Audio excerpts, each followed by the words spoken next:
നിങ്ങൾക്ക് മനസ്സിലാക്കാവുന്ന കാര്യമാണ്. ഇവരുടെ ഞങ്ങൾ കേട്ടത് മുഴുവൻ ഇവർ പല കാര്യങ്ങളും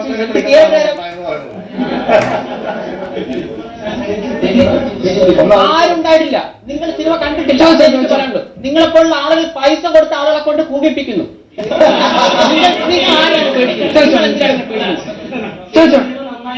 ടെക്നിക്കൽ സൈഡിൽ എന്താണ് നന്നായിരിക്കുന്നത്? ഈ എന്റെ അടുത്ത് അഭിഷേക് എന്നാണ് പേര്. ഞങ്ങൾ ഇഷ്ടംപോലെ ഷോർട്ട് ഫിലിം എടുക്കുന്ന ഞങ്ങളുടെ ഒരെണ്ണത്തിൽ പോലും ജസ്റ്റ് ക്യാമറ ഫോക്കസ് ഔട്ട് പോലും മാറ്റാൻ നോക്കാണ്ട് യാതൊരു എഡിറ്റിംഗും അല്ല. ഒരു സീനിൽ പണ്ഡിറ്റ് സംസാരിക്കുമ്പോൾ ചുണ്ടത്ത് അതിന് മുമ്പ് തിന്ന ബിസ്ക്കറ്റ് കഷ്ണം ഇരിക്കുന്നു. അതുപോലും പിന്നെ രണ്ടുപേരും നടന്ന ഒരു സീനാണ്. അതിനകത്ത് ഫോക്കസ് ചെയ്യുന്ന ബാക്ക്ഗ്രൗണ്ട് ആണ്. പച്ചിനെയും ബാക്കി എല്ലാവരും ഉറുമ്പിലെ വരെ കൃത്യമായിട്ട് കാണും.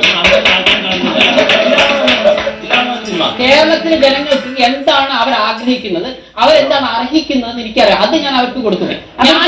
ചോദ്യമാണ് ശ്രീ നിഷാദ്, കേരളത്തിലെ ജനങ്ങൾ അർഹിക്കുന്നത് എന്താണെന്ന് അങ്ങനെ പറയാൻ അദ്ദേഹത്തിന് ധൈര്യം നൽകുന്നത് എന്താണ്? അദ്ദേഹം തന്നെ പറയുന്നു കേരളത്തിലെ ജനങ്ങൾ ആഗ്രഹിക്കുന്ന കൊടുത്ത് താനാണെന്ന് പറയുന്നത് സംതിങ് റോങ്, എന്തോ പ്രോബ്ലം ഉണ്ട്. അതാണ് നേരത്തെ ഡോക്ടറോട് ഞാനും ബാബുവും ചോദിച്ച കാര്യം. അല്ല ഇത് ഈ വാക്കുകളൊന്നും നമ്മൾ മഹത്വവൽക്കരിക്കേണ്ട കാര്യമില്ലെന്നുള്ള വിളിക്കുന്ന ആൾക്കാർ തന്തയ്ക്കും തള്ളയ്ക്കും പറയുകയാണെങ്കിൽ അതിന് അനുമോദനമായിട്ട് കൂട്ടിയാൽ പിന്നെ നമ്മൾ ഈ ചർച്ചയിൽ ഇരുന്നിട്ടെന്ത് കാര്യം?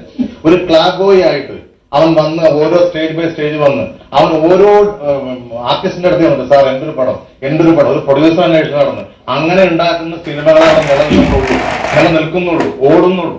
അത് ഒരു സുപ്രഭാതത്തിൽ വന്ന് എന്നെ തെറി വിളിച്ചോ അല്ലെ എന്നെ എന്തൊക്കെ വിളിച്ചോ എന്ന് പറഞ്ഞ സിനിമ ഉണ്ടായിട്ട് അതിന്റെ പുറകെ നടക്കുന്നു, അതൊരു ചർച്ചയാക്കുന്നു. അതിനുവേണ്ടി നമ്മൾ വലിയത് നേടുന്നു, അതിനുവേണ്ടി ഞങ്ങൾ വന്നിരിക്കുന്നു. അതല്ല, ഇത് ഞാനൊരു പ്രതിഷേധം, ഇതിന് എന്നെ പോലെ കഷ്ടപ്പെടുന്ന ഇദ്ദേഹത്തെ പോലെ ഇവരെ പോലെ അത്ര അറിയിക്കാൻ വേണ്ടി മാത്രം. കേരളത്തിലെ ജനങ്ങൾക്ക് എന്ത് വേണമെന്ന് താങ്കൾക്ക് അറിയാം, അത് താങ്കൾ കൊടുത്തു എന്ന് പറഞ്ഞു. എന്റെ പൊന്നു മാഷെ പാച്ചത്തെറിയാണ് യൂട്യൂബില് ഞാൻ വരെ കമന്റ് ചെയ്തിട്ടുള്ളതാണ്. എന്റെ പൊന്നു അതൊന്ന് തുറന്നു നോക്കിന്നുണ്ട് കഴിഞ്ഞാൽ തെറിയുടെ അഭിഷേകമുണ്ട്. നമ്മുടെ മലയാളം പുതിയ പുതിയ തെറികളൊക്കെ തെറി പറയണത് ഒരു രക്ഷയില്ലാത്ത തെറിയാണ്. ഇങ്ങനെ അദ്ദേഹത്തിന്റെ ആ പാട്ട് യൂട്യൂബിൽ കണ്ട 25 ലക്ഷം പ്രേക്ഷകർ ചിലപ്പോൾ പാട്ടായിരിക്കും കണ്ടത്. അതിനകത്ത് അടിച്ചിട്ടുള്ള കമന്റുകളായിരിക്കും ചിലപ്പോൾ 25 ലക്ഷം തവണ കണ്ടുകൊണ്ടിരിക്കുന്നത്. പിന്നെ വേറൊരു കാര്യം പറയാനുള്ളത്, താങ്കളുടെ സിനിമ ഞാൻ ഫസ്റ്റ് ഡേ തന്നെ കണ്ടിരുന്നു. പിന്നെ താങ്കൾ ഒരു 3 മണിക്കൂർ സിനിമ ഇറക്കിയെന്നുള്ള പൂർണ്ണ ബഹുമാനത്തോട് പറയുകയാണ്. ആ സിനിമ തീർച്ചയായിട്ടും ഞങ്ങളെപ്പോലുള്ള യുവജനങ്ങൾക്ക് 3 മണിക്കൂർ അസഭ്യം പറയാനുള്ള ഒരു ലൈസൻസ് ആയിട്ടാണ് ഞങ്ങൾ രാവിലെ സിനിമ ഫീൽഡ് കയറുന്ന ആഗ്രഹമുള്ള പിള്ളേരാ. എങ്ങനെ ഒരു സിനിമ എടുത്തുകൂടാ, എങ്ങനെ ഒരു സിനിമ വന്നുകൂടാ എന്നുള്ള നല്ലൊരു ഉദാഹരണം.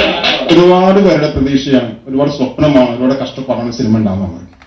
പക്ഷെ ഇങ്ങനെയുള്ള വ്യക്തികൾക്ക് ഇത് ആരാണ് അനുവാദം കൊടുക്കുന്നത് ഇങ്ങനെ സിനിമ പിടിക്കാനായിട്ട്? അതേ ചോദ്യം പക്ഷേ മലയാളത്തിലെ മറ്റു പല സിനിമകളോടും പ്രേക്ഷകർക്ക് ചോദിക്കാനുണ്ടാകും.